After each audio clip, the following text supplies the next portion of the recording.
ഇന്ന് ഈ ഷോർട്സ് കാണാൻ പോകുന്നത് രാവിലെ തൊട്ട് രാത്രി വരെയുള്ള ഒരു ദിവസമാണ്. അപ്പോൾ നിറ്റൂസിനും കൂടി ഞാൻ പോയിക്കൊണ്ടിരിക്കുന്നത് മേളിൽ ഏട്ടൻ്റെ വീട്ടിലോട്ടാണ്. അപ്പോൾ അവിടെ ചെന്നിട്ട് നമ്മൾ അമ്മേനെ പിക്ക് ചെയ്തിട്ട് നേരെ ഹോസ്പിറ്റലിൽ പോവുകയാണ്.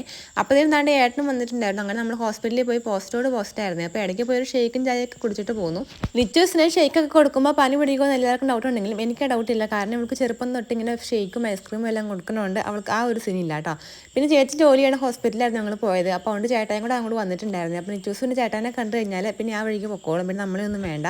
അതിനിടയ്ക്ക് ഇവരെല്ലാവരും കൂടെ പോയിട്ട് നിറ്റൂസിന് മുടി വെട്ടിച്ചായിരുന്നു. അതാണ് ഇപ്പോൾ കൊമ്പൊന്നും ഇല്ലാത്തത്. എന്നെ ആൻറ്റി എന്ന് വിളിക്കുന്ന ആളാണ് ദാണ്ട ഈ ഇരിക്കുന്നത്. അതായത് നിറ്റൂസിന്റെ ചേച്ചിയാണ് കേട്ടോ. അപ്പോൾ നിറ്റൂസ് നോക്കാൻ വേണ്ടി നമ്മൾ എക്സ്ട്രാ കൊണ്ടുവന്നതാണ്. ഞങ്ങൾ കുറേ ആൾക്കാർ കൂടിയിട്ടാണ് നമ്മുടെ അമ്മയായ ഒരാളെ നമ്മൾ കൊണ്ടുവന്നത് കേട്ടോ. അങ്ങനെ ഒരു 7:30 ആയപ്പോഴത്തേനും നമ്മളെല്ലാവരും വീട്ടിലെത്തിച്ചിട്ട് നമ്മൾ നേരെ തൊടുപുഴയ്ക്ക് വിട്ടടിച്ചത്. കാരണം എൻ്റെ ഫ്രണ്ടിൻ്റെ ബർത്ത്ഡേ ആണ് അടുത്ത ദിവസം. അപ്പോൾ അതുകൊണ്ട് അവൾക്ക് എന്തെങ്കിലും ഗിഫ്റ്റ് മേടിക്കണം. അപ്പോൾ അതിനായിട്ട് ഞാൻ ഇന്ന് പോകാനിരുന്നതാണ്. പക്ഷേ അമ്മ എന്നോടും കൂടെ ഇന്ന് വന്നെന്ന് പറഞ്ഞുകൊണ്ടാണ് ഞാനും കൂടെ ഹോസ്പിറ്റലിലിട്ട് പോയത്. അപ്പോൾ നിറ്റൂസ് അപ്പോൾ നല്ല ഉറക്കമായിട്ടുണ്ടായിരുന്നു. കാരണം രാവിലെ തൊട്ട് അവൾ വീട്ടിൽ നിന്ന് ഇറങ്ങി വന്നതാണല്ലോ.